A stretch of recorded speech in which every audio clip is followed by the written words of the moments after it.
அனைவருக்கும் வணக்கம். Gas cylinder தட்டுப்பாட்டால் நிறைய ஹோட்டல்களை எல்லாம் மூடிட்டாங்க. விரைவில் இதே மாதிரியே பெட்ரோல் டீசல் தட்டுப்பாடும் இருக்க வாய்ப்பு இருக்குது அப்படின்னு செய்திகள்லாம் வந்துக்கிட்டு இருக்கு. இதன் அடிப்படையில் மக்கள்லாம் பேனிக் ஆகி டக்குன்னு பெட்ரோல் பங்குக்கெல்லாம் போய் அவங்களுடைய வாகனங்களில் பெட்ரோல் டீசல்லாம் ஃபுல் பண்ணிக்கிட்டு இருக்காங்க.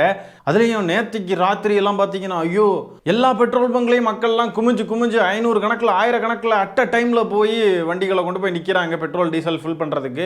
அதுலேயும் சிலர் பார்த்தீங்கன்னா ஒரு படி மேலே போய் தண்ணி பிடிக்கக்கூடிய அந்த வாட்டர் கேன் இருக்கு பாருங்க, அது வீட்டில் தண்ணி ஸ்டோர் பண்ணக்கூடிய பெரிய பெரிய டேங்கு அதெல்லாம் தூக்கிட்டு போய் நிற்கிறாங்க. அந்த மாதிரிலாம் யாரும் பண்ணாதீங்க. இது ரொம்ப ரிஸ்க்கான ஒரு விஷயம். அது ரொம்ப தவறும் கூட. அந்த மாதிரி யாருமே பண்ணிடாதீங்க. ஏன்னா பெட்ரோலையெல்லாம் நம்ம வீட்டில் ஒரு பாட்டிலில் ஸ்டோர் பண்ணுற சின்ன தண்ணி குடிக்கிற பாட்டில் இருக்கு இல்லையா, அதில் வாங்கிட்டு போய் ஸ்டோர் பண்ணுறதே ரிஸ்க்கு. ஏன்னா பெட்ரோல் ஹைலி இன்ஃப்ளேமபிள். சின்னதாக ஒரு ஸ்பார்க்கு கிடச்சா போதும் தீப்பிடிச்சிரும். அதனால் தயவு செஞ்சு பெட்ரோல் எல்லாம் இப்படிலாம் பண்ணாதீங்க. வாகனங்களில் நிரப்புறீங்க அதோட ஓகே, அதுக்கு மேலே வீட்டுக்குள்ளே நம்ம கொண்டு போய் வைக்கலாம், அந்த வேலையெல்லாம் வச்சுக்கிடாதீங்க. அது ரொம்ப தவறு, ஆபத்தானதும் கூட.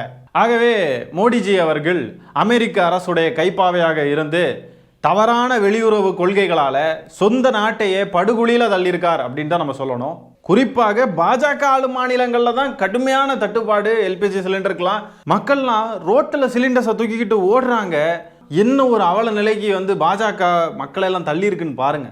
இந்தியாவில் இருக்கக்கூடிய மக்களை எல்லாம் சிலிண்டருக்காக லைனில் மணிக்கணக்காக நின்ன ஒரு பெண்மணி மயங்கி விழுந்திருக்காங்க கீழே. உத்தரப்பிரதேசில் நடந்திருக்கு இந்த சம்பவம். இங்கே பாருங்க, மாறி அடிச்சுக்கிறாங்க. ஒரு சிலிண்டருக்காக மாறி அடிச்சுக்கிறாங்க. இந்த கொரோனா டைம்ல எல்லாம் தட்டு கரண்டியெல்லாம் எடுத்துக்கோங்க, எல்லாரும் தட்டுக்கோங்க, கோ கரோனா கோ கரோனா கூட எல்லாரும் பண்ணிருந்தாங்க. அது மாதிரி சங்கிகள்லாம் எடுங்க, ஒரு தட்டு கரண்டியெல்லாம் எடுத்து வச்சுக்கோங்க. மோடிஜி அனௌன்ஸ் பண்ணுவார், எல்பிஜி ஷார்டேஜ் கோ அப்படின்னு தட்டிக்கிட்டே இருங்க, எல்லாம் சரியாயிரும். ஜெய் ஸ்ரீராம் சொல்லுங்க, இல்லைன்னா சரியாயிரும்.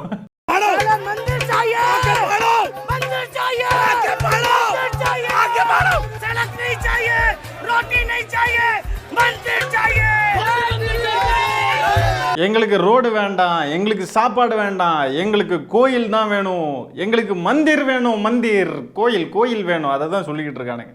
எங்களுக்கு சிலிண்டர் வேண்டாம், மந்தி வேணும், மந்தி நான் சாப்பிட்றதுங்க, மந்திர் வேணும் அப்படின்ட்டு சொல்கிறாங்க.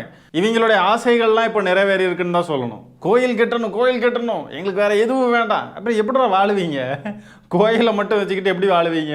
ரோடு வேண்டாம், சாப்பாடு வேண்டாம், பெட்ரோல் வேண்டாம், சிலிண்டர் வேண்டாம், வேலை வேண்டாம், படிப்பு வேண்டாம், ஹாஸ்பிட்டல் வேண்டாம், எதுவுமே வேண்டாம், எங்களுக்கு மந்திர் மட்டும் வேணும். பாஜகவுக்கு இது மட்டும் தான் தெரியும். அதுலேயும் குறிப்பாக ஏதாவது மசூதியை இடிச்சிட்டு கோயில் கட்டணும் அப்படின்னா ஓடோடி வருவாங்க.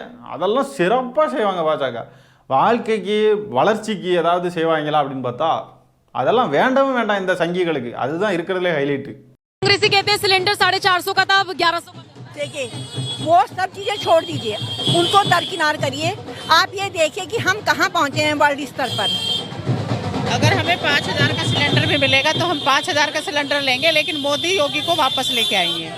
हमें देश पहले है, मोदी जी और योगी जी या भाजपा गवर्नमेंट ही.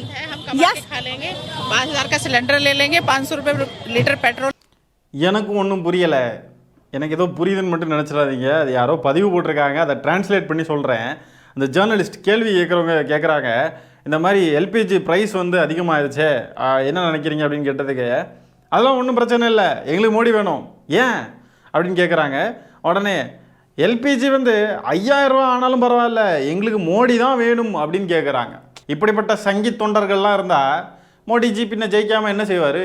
அதாவது மூளைன்னு ஒன்று இருக்கணும், யோசிக்கிற திறன் இருக்கணும். எங்களுக்கு கோயில் தான் வேணும், எங்களுக்கு மோடி தான் வேணும்னு கண்ணை மூடிட்டு போய் நின்னா, இங்கே தமிழ்நாட்டில் அப்படி தானே ஒரு கூட்டம் இருக்குது தாவேக்கா. என்ன வேணும் என்ன வேண்டானே இல்லாமல் எங்களுக்கு விஜய் தான் வேணும், எங்களுக்கு விஜய் என்ன ஆனாலும் விஜய் தான் வேணும் அப்படின்னு நினைக்குதுங்கல்ல.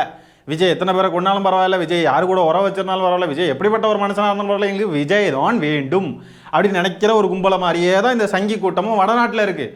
இங்கே இருக்கக்கூடிய இந்த அறிவில்லாத தாவேக்கா கூட்டம் இந்த கேஸ் சிலிண்டர் விவகாரத்தில் என்ன பேசுகிறாங்க தெரியுமா? இந்த பெலிக்ஸ் ஜெரால்டு, உண்மையை மட்டுமே பேசக்கூடிய இந்த பெலிக்ஸ் ஜெரால்டு என்ன பேசுகிறார் அப்படின்றத பார்ப்போம். எதுக்கெல்லாம் அதிகமாக கேஸ் நீங்கள் பயன்படுத்தி குக் பண்ணுமோ அதையெல்லாம் நிறைய ரெஸ்டாரண்ட்ஸ் நிறைய ஹோட்டல்ஸ் ஸ்டாப் பண்ணிட்டாங்க. என்ன பிரச்சனை நம்ம ஊர் மக்கள்னா, இந்த நியூஸ் தெரிஞ்சவொடனே எல்லாரும் சிலிண்டரை ஸ்டாப் பண்ண ஆரம்பிப்பாங்க.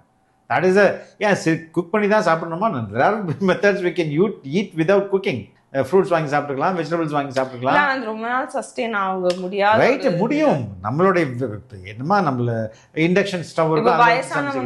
ஓ, இவங்க அளப்பறி ஒரு அளவே இல்லாமல் போயிட்டு இருக்கு மக்களே. எப்படி பேசுகிறாங்க பாருங்களேன். அமெரிக்காவும் இஸ்ரேலும் சேர்ந்துக்கிட்டு ஈரான் மேலே அப்படி போர் தொடுக்கிறாங்க, அநியாயமாக தாக்கிக்கிட்டு இருக்காங்க, அத்துமீறி தாக்குறாங்க. அதை கண்டிக்க கொஞ்சம் கூட துப்பில்லாமல் ட்ரம்ப்போடைய ஆயுள் கால அடிமையாகி போயிருக்காரு மோடிஜி. மோடியோடைய ஓனர்கள் நடத்தக்கூடிய போரால தான் இந்த தட்டுப்பாடு எல்லாமே. அப்போ கேள்வி கேட்க வேண்டியது யாரை? நம்மளால கேள்வி கேட்க முடிஞ்சது மோடி அவர்களை பார்த்து தான். அப்போ அந்த வேலையை தானே செய்யணும். ஹோட்டல்கள்லாம் திணறுது.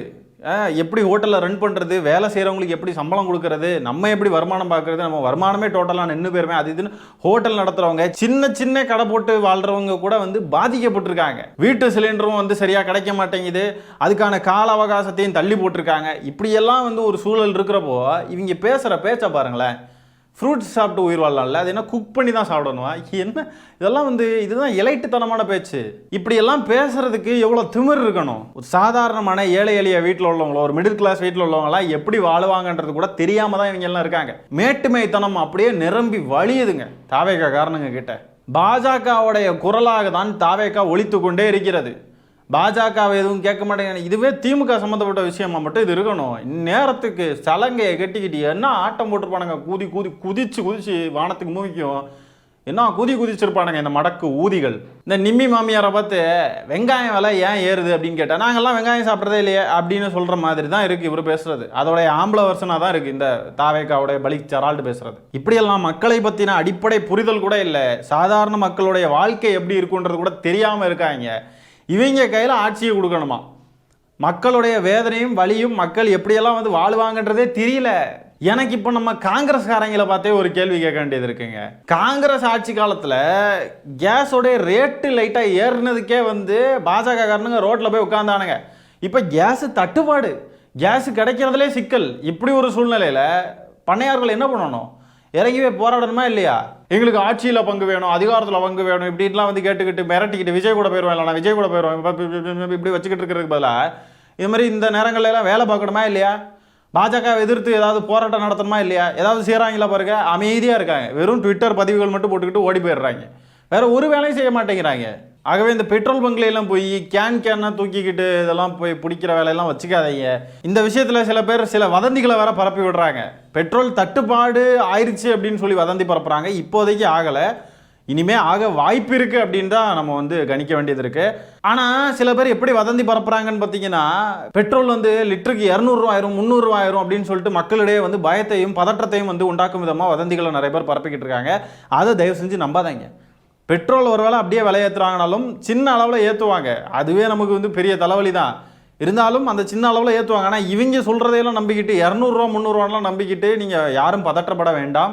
இப்படி மொத்தமாக போய் குமிஞ்சு போய் பெட்ரோல்லாம் பிடிக்கிறதுனால என்ன ஆகுதுன்னா, அவசரங்களுக்கு எங்கேயாவது போகணும்னு நினைக்கிறவங்களுக்கு கூட பெட்ரோல் போட முடியாமல் அவங்களுடைய பயணம் வந்து தடைப்பட வாய்ப்புகள் இருக்குது. சரி, அப்படியே போய் பெட்ரோல் போடுறது போடாததெல்லாம் உங்களுடைய விருப்பம் தான். ஆனாலும் என்ன சொல்கிறேன் அப்படின்னா, இந்த டேங்கில் பிடிச்சிட்டு போகிறது இதெல்லாம் தயவு செஞ்சு பண்ணாதீங்க. அது என்றைக்குமே ஆபத்தான ஒரு விஷயம். தயவு செஞ்சு யாரும் அதை பண்ணாதீங்க. இந்த காணொலியை நான் இத்துடன் நிறைவு செய்து கொள்கிறேன். நன்றி, வணக்கம்.